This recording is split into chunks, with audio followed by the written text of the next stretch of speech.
Eu quero falar de ressurreição, do momento que Jesus já tinha ressuscitado e o momento que em João, no capítulo de número 21, no versículo 14, momento que Jesus já havia ressuscitado e em João 21, no versículo, João 20, no versículo 14, é aquele momento que Maria, ela vai até o túmulo, e olha o que diz o verso 14. Ela estava olhando o túmulo e os anjos que estavam ali dentro disseram: mulher, por que você está procurando aqui dentre os mortos aquele que vive, aquele que está ressurreto?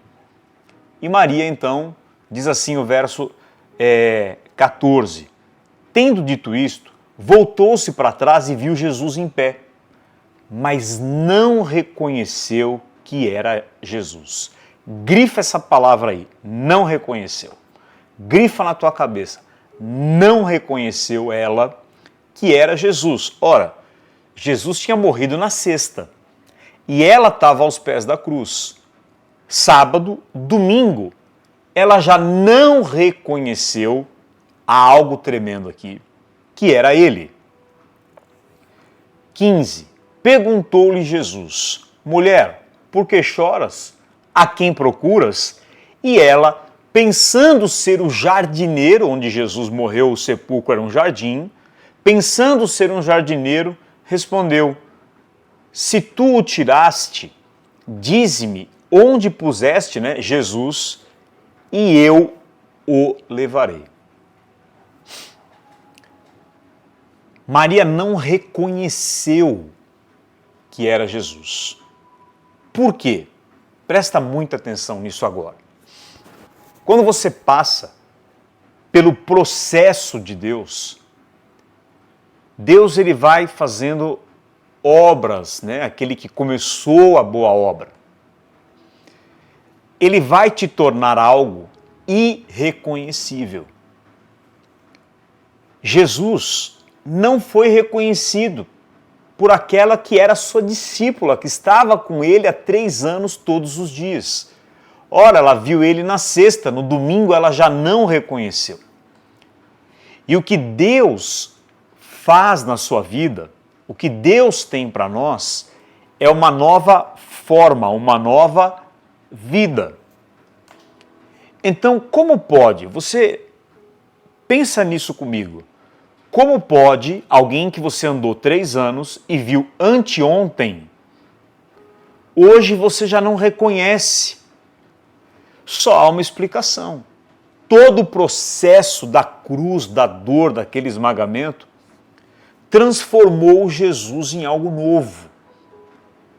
Ele não ressuscitou da mesma forma. Tudo bem que era o mesmo corpo, mas algo diferente que ela não conseguiu reconhecer estava ali. E é exatamente o que acontece conosco.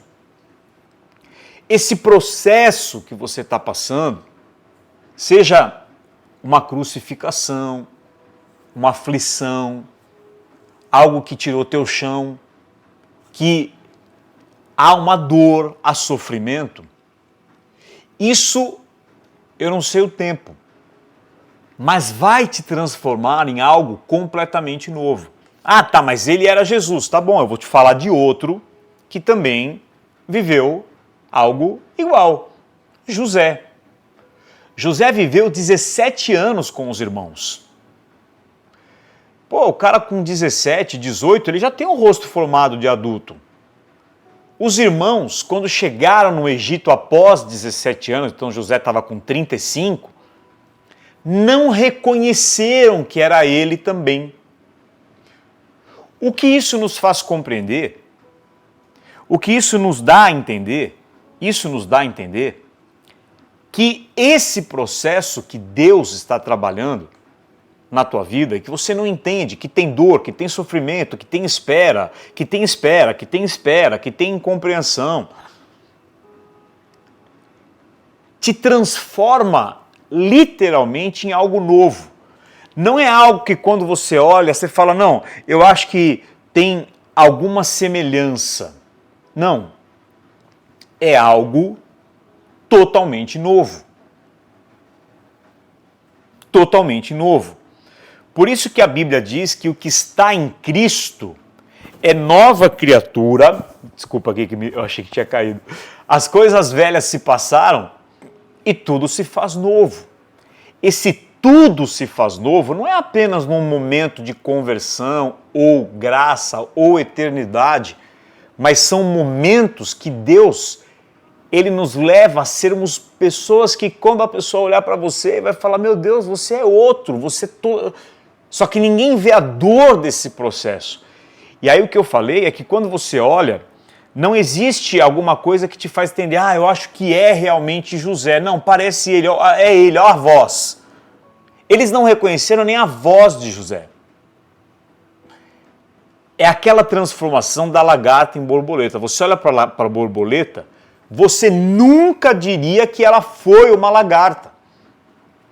E muitos processos de crucificação, de sofrimento, tempos que nós vivemos, estão trabalhando em nós nos tornar algo novo. Isso é o que a Páscoa também significa. Porque na ressurreição, ele já não era mais a mesma pessoa, a tal ponto que a própria discípula Maria, que andou com ele e que ficou nos pés da cruz, foi uma das que ficou, das poucas que ficou, só João, Maria e a Maria, que é a que viu aqui Jesus, e a mãe, Maria mãe de Jesus, ela não reconheceu. Então, você se torna algo novo no processo. E escuta bem isso,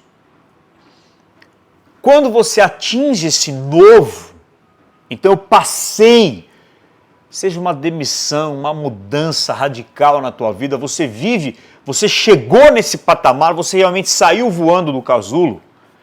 Primeiro, isso pode levar anos, meses, não sei especificar o tempo, Deus trabalha com cada um de uma maneira. Mas quando você atinge isso, primeiro, tua intimidade e relacionamento com Deus e seu entendimento, sua consciência de Deus subiu, mudou completamente para um novo e altíssimo patamar. Um dos objetivos desse processo é exatamente te levar a isso. O teu entendimento, a tua relação com Deus, a compreensão, a sua intimidade com Deus subiu para um novo patamar. Você passa a entender a presença de Deus. Você passa a reconhecê-lo de maneira que antes você não reconhecia. Os limites que você tinha para reconhecê-lo, agora você não tem mais. Por exemplo, se o teu pai te ligar e ele tiver rouco, você reconhece que é ele? Com certeza. Se o teu pai te ligar e o sinal do celular estiver falhando, você reconhece que é ele? Claro, se ouve essa voz desde o ventre da tua mãe. E quando você vive esse pós-ressurreição, que as pessoas nem te reconhecem, a sua relação, seu entendimento da presença, você reconhece essa intimidade, ela subiu para um novo nível. Você começa a experimentar uma intimidade, uma comunhão que Deus desejou ter com você desde a queda do Éden, desejou ter com o homem. Agora, aquela intimidade do jardim, aquele relacionamento, aquele entender que é a voz dele, reconhecer a presença dele, a voz dele, você passa a desfrutar dessa intimidade desejada desde o Éden. Desde o Éden. Aquilo que antes era trabalho, agora é substituído por relacionamento, porque antes da queda era relacionamento, depois da queda pode ver, é trabalho. E tem muita gente ainda hoje que ela serve a Deus, ela trabalha para Deus, mas ela não tem relacionamento verdadeiro. Aqui não. Nesse patamar, pós-ressurreição, que você se tornou algo novo como Jesus, como José, o trabalho foi substituído pelo relacionamento. Agora veja, no processo, que pode levar meses ou anos, nesse trabalhar, nessa metamorfose de Deus, você só recebia. Ele dava, você recebia. É maná, você recebe maná. É nuvem do céu, você recebe nuvem do céu. Você só recebia dele. Quando você chega nesse patamar, você não só recebe, mas você começa a dar. Ele desfruta de você, você desfruta dele. É como se ele bebesse do que você se tornou e você bebe do que ele tem. E isso está representado em João 21. João 21 é pós-ressurreição. Na pesca dos 153 peixes, Jesus tinha peixe na praia, mas ele falou também para Pedro, traz também o que você tem. Jesus comeu do que eles tinham e eles comeram do que Jesus tinha. Que significa que você se torna algo que Deus tem prazer de beber, de desfrutar. É uma relação de amor profunda. Profunda. Não é mais só o receber dele. Antes você só recebia, mas agora você dá e Deus respira esse aroma, come desse peixe, desfruta desse sabor que você se tornou. E você também recebe. Nesse tornar-se novo, segundo, isso aqui é poderoso. Se você puder parar o que você está fazendo para ouvir isso agora, você passa a entender quem realmente você é. Quando você se permite passar pelo processo de crucificação, não é nem se permite, porque você não tem opção. Quando você passa, você tem a opção de abrir mão de tudo e de rejeitar esse processo. Mas quando ele vem,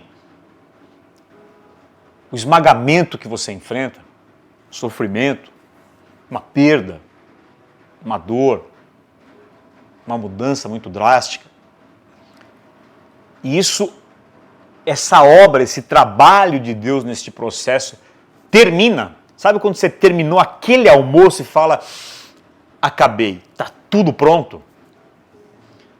Você, nesse ponto, passa, e eu creio que essa mudança que eu estou falando, todo ser humano pelo menos passa, pelo menos por uma vez de maneira profunda na vida.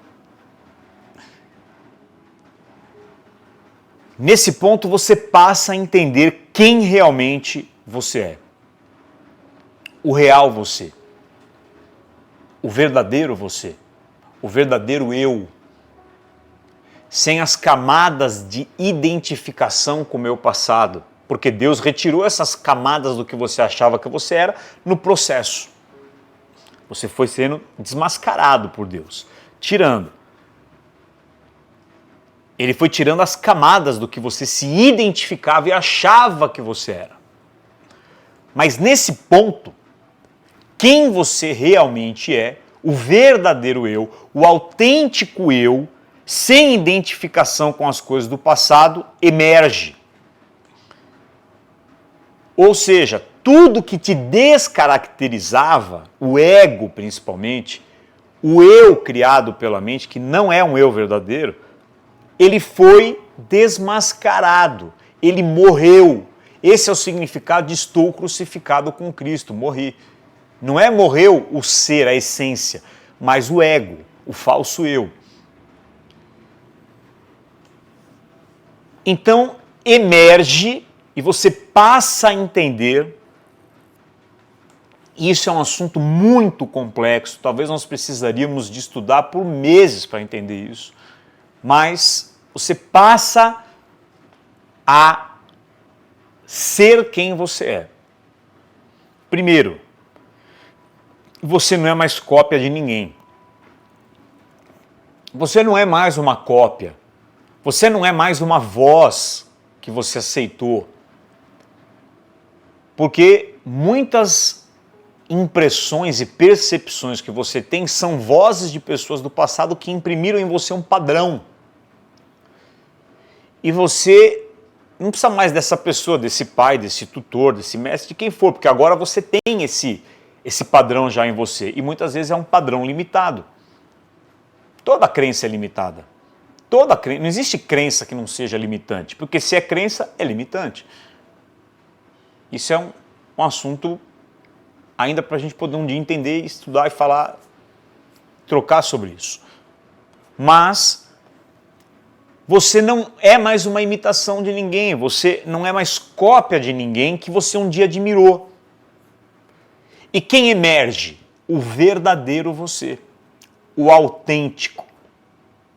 Só você sendo quem você é, você pode dar vazão à essência divina que está dentro de você e fazer essa essência se derramar sobre o mundo. Você se torna agora um com ele. A tua identidade é a dele, a tua filiação é a dele. Eu tenho o que ele tem. Literalmente eu me torno um espírito, uma imagem e semelhança. Me movo, sinto isso. Há uma plenitude, há uma paz, há uma abundância, há um entusiasmo. Há algo que flui não da emoção, mas do ser. Isso é chamado estados naturais do ser, que é a tua conexão com Deus. Eu não sou mais um erro, nem obra do acaso, mas uma autenticidade. João, na Bíblia, ele retratou isso quando ele escreveu em 1 João, capítulo 4, versículo 17, está escrito assim: assim como ele é, nós somos nesse mundo. Assim como ele é, está falando de Jesus, do divino, de Deus, assim como ele é, nós somos, é ser. É nesse ponto, pós-processo, ressurreição já tendo se manifestado, que eu acesso essa consciência, esse entendimento. Então, eu entendo que eu não sou mais o que eu costumava ser. Eu não sou mais o que eu fiz. Eu não sou mais o cargo, o título, o rótulo, a posição. Isso é algo muito profundo. Mas muitas coisas que você acha que você... Se você perguntar para uma pessoa quem é você, ela vai dizer o nome, Leandro, ela vai dizer a forma, ela vai dizer o corpo, ela vai dizer o que ela trabalha, o que ela se identifica, ela vai dizer o título, a posição. Mas quem sou eu sem as definições, sem o conteúdo da mente definir? É isso que você realmente é. E isso emerge quando você passa por esse processo. Então, eu estou tal coisa. E quem é inconsciente vai olhar e falar: ih, aquela pessoa se perdeu, olha, ele era aquilo, agora não é mais, ou ela fez aquilo, ela construiu agora.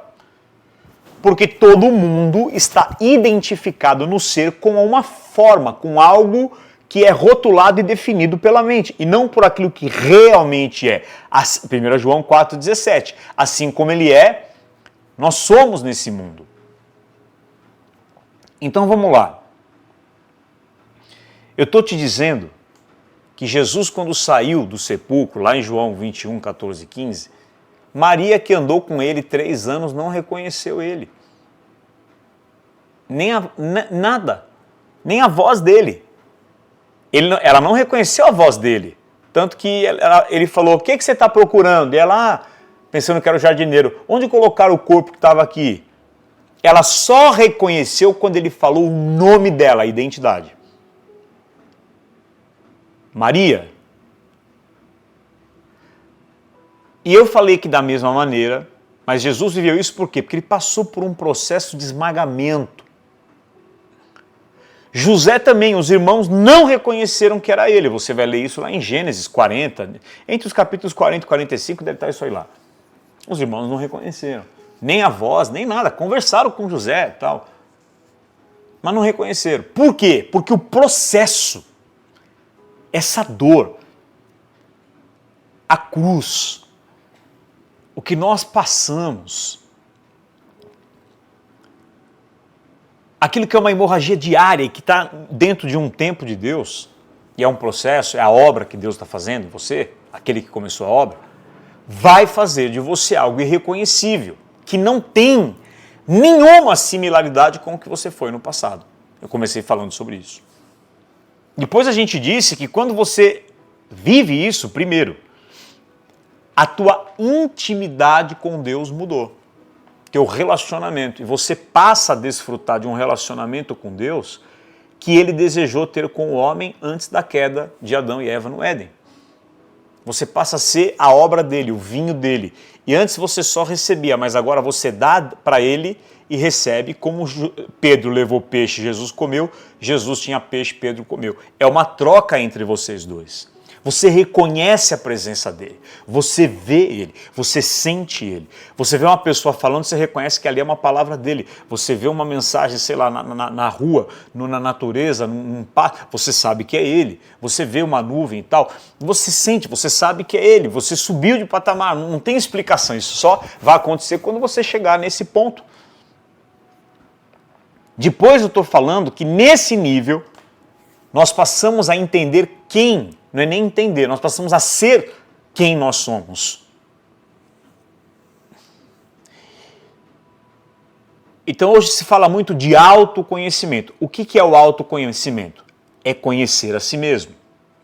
E o que é conhecer a si mesmo? É você ser você mesmo. E o que é ser você mesmo? Você só pode ser você mesmo se você primeiro entender quem você não é. Então a hora que tira todas as identificações, rótulos, títulos, nomes, o que sobra é o que você é. O mais próximo disso, talvez, é sopro divino, essência divina, um com Deus, assim como Ele é, nós somos. É sobre isso que eu estou falando. E que aí você não é mais cópia de nada, você tem uma autenticidade. Ah, se tirar tudo de mim, o que eu sou? Tem pessoas, por exemplo, que elas nunca se libertam da história do passado. Porque se tirar aquela história, ainda que tenha sido uma história dolorida, quem vai sobrar?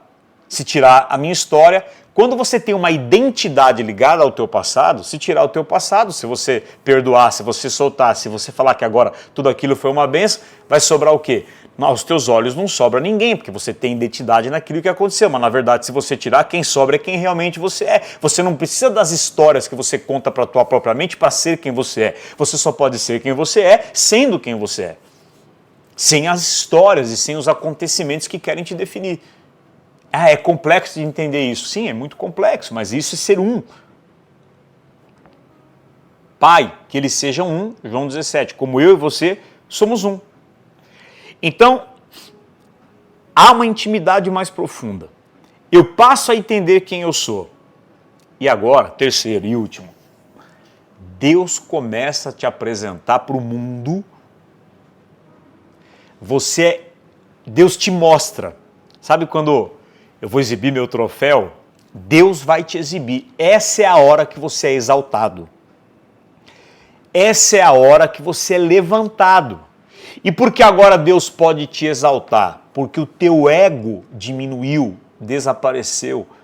Porque a necessidade de aparecer, de se tornar especial, de ser reconhecido, a necessidade de se tornar alguém, a necessidade de se exibir, de se mostrar, acabou. Quando tudo essa casca sai, quem vai aparecer? Deus, Jesus.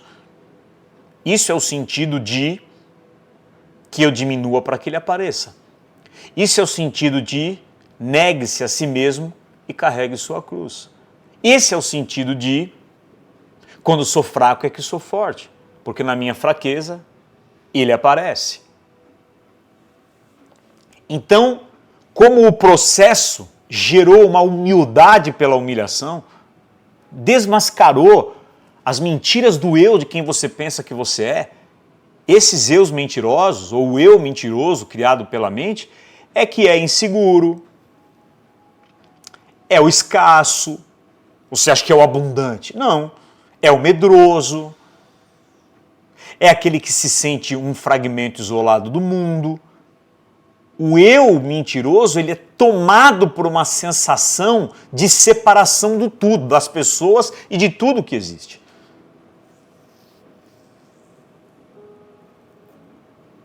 é como se você se sentisse um ramo cortado da videira. Mas não é. Você pode pensar que você é um ramo cortado da videira. Mas se eu sou um ramo ligado à videira, que é Jesus, eu sou o ramo, ele é a videira. E se você também é um ramo, ele é a videira, eu sou um com você, você é um comigo, porque nós estamos tudo ligado nele. Por baixo de tudo, de todas as coisas, existe quem? Ele e a seiva dele que flui em nós.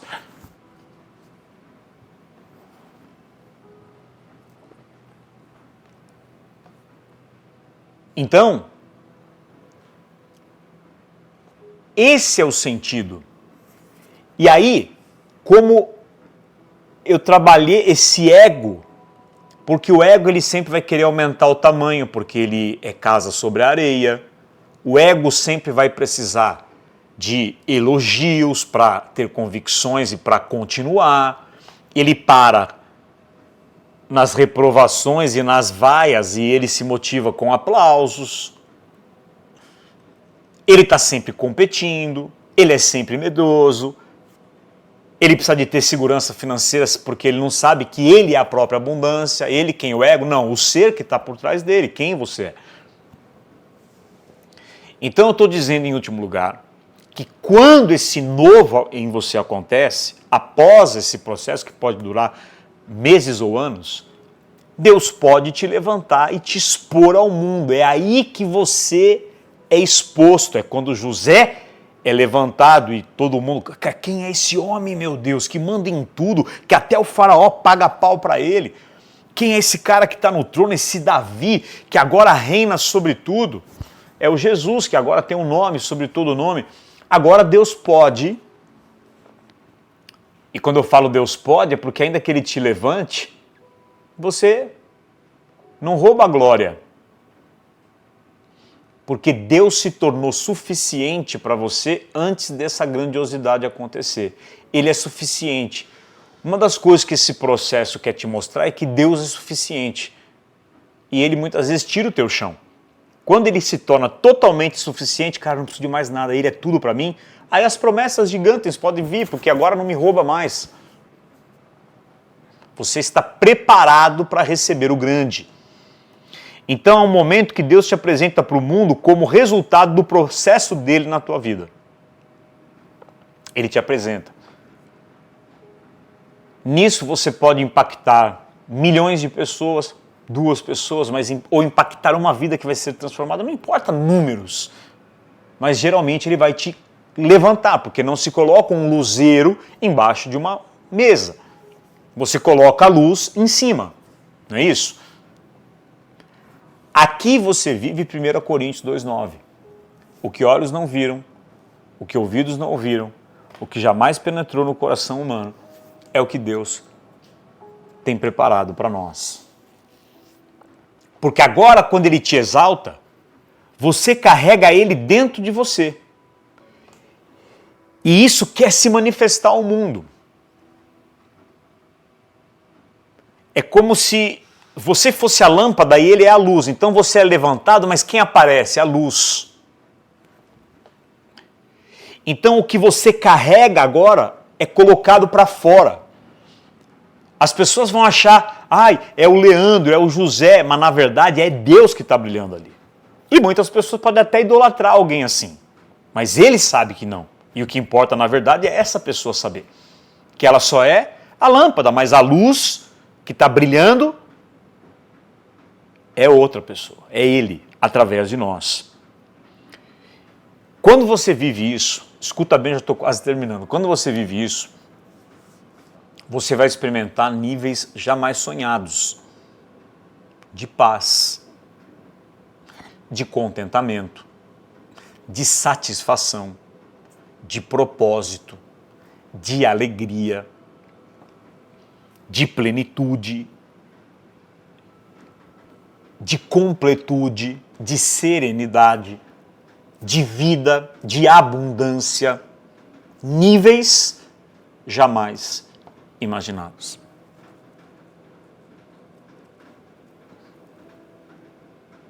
É o nível que os apóstolos saíram para levar após a ressurreição. Então eles saem para levar e manifestar o poder que tinha saído de dentro do cenáculo após o Espírito Santo descer para todo mundo.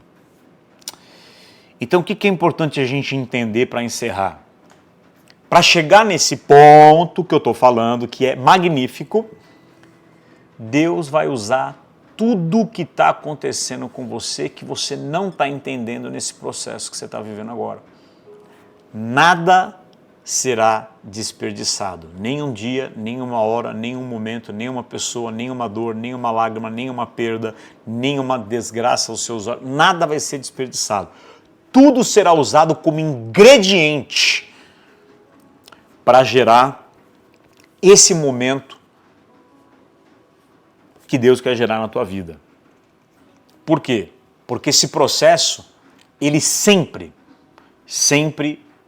vai dar origem a algo novo e maravilhoso para você, para Deus e para as pessoas que vão ser tocadas por você. Esse é o sentido da ressurreição. Esse é o sentido da Páscoa. Esse é o sentido. Eu queria pedir para você que está acompanhando online essa reunião, pegar agora, nós vamos cear, pegar o teu cálice. Ah, eu não tenho cálice. Corre lá, pega um copinho com água mesmo, ou suco de laranja, ou de uva se tiver, um pedacinho de bolacha, de pão, o que você tiver. Nós vamos participar da comunhão. Então, isso é o sentido da ressurreição. Isso é o sentido da Páscoa. A ressurreição, a vida. Mas que vida? A vida que é Jesus, sim. Mas o que essa vida que é Jesus traz? Me faz ser essa vida também. Para pensar como as pessoas não têm isso, a gente não tem isso, muitas vezes. Como que há medo, uma série de preocupações, sempre preocupado ou com o passado ou com o futuro. É uma vida de preocupações intermináveis. Mas não é isso, não precisa ser assim. Você pode não se preocupar com absolutamente nada. Por que você pode, estou falando? Porque eu não sei se você consegue, mas você pode. É possível. Ah, mas isso é irresponsável. É porque você tem ainda uma visão de que você que tem que fazer as coisas, que tem que estar no teu controle. Agora, quando você entender que você é um ramo na videira e sem mim nada podeis fazer, não se importa com o que aconteça. Não importa o que está acontecendo. Ah, mas eu perdi todo o meu dinheiro. Não importa. Ah, mas eu perdi. Não tem perda. Não tem perda. Não analise uma cena do filme da tua vida como se fosse o completo. Você não sabe qual que é o roteiro inteiro, você não sabe como é que vai acabar, você não viu o filme completo, você nem morreu ainda. Se você está aqui, você não morreu. Se eu estou aqui, eu não morri. Só que nós temos a tendência de analisar pontos, cenas, capítulos do filme da nossa vida como algo completo e a gente já define como bom ou como mal. Quem falou que é mal? Você não sabe o que vai ser amanhã. Ah, mas não pode ter um bem nisso. Isso é porque a tua mente limitada interpreta dessa forma. Mas se você olhar por um prisma de que Deus sabe o todo, que Ele vê toda a tua vida e Ele tem um plano perfeito e maravilhoso, Ele é um Pai de amor, você não vai julgar esse momento como bom ou ruim, ele só é. É isso? Então, nós vamos agora celebrar a comunhão. Eu quero que você fique aqui, eu tenho algo profundo para te dizer sobre tudo isso, ainda que eu não falei. Que talvez acho que vai ser uma das coisas mais importantes. Mas antes disso, nós vamos comer ao mesmo tempo o pão e o cálice. Se você tem água, não importa, o que for. E nesse momento eu quero declarar que esse pão e o que você está segurando, seja agora online comigo ou em qualquer momento que você assistir essa reunião, essa mensagem, ele é o corpo de Cristo. E esse cálice é o sangue. Hoje é Páscoa. E eu quero profetizar em nome do Senhor Jesus toda a revelação e entendimento dessa palavra por intermédio do Espírito Santo na sua vida. Se você agora só dizer um amém, fala um amém, amém. Se você quer concordar, essa semente vai entrar em você, ela vai germinar esse entendimento. Obrigado, Jesus, pelo teu corpo e pelo teu sangue. E hoje nós celebramos essa Páscoa, o corpo, o sangue derramado. A cura está no teu corpo, o perdão está no teu sangue. E nós comemos e bebemos, te agradecendo, Pai. Obrigado, Jesus. Pode comer o pão e beber o cálice.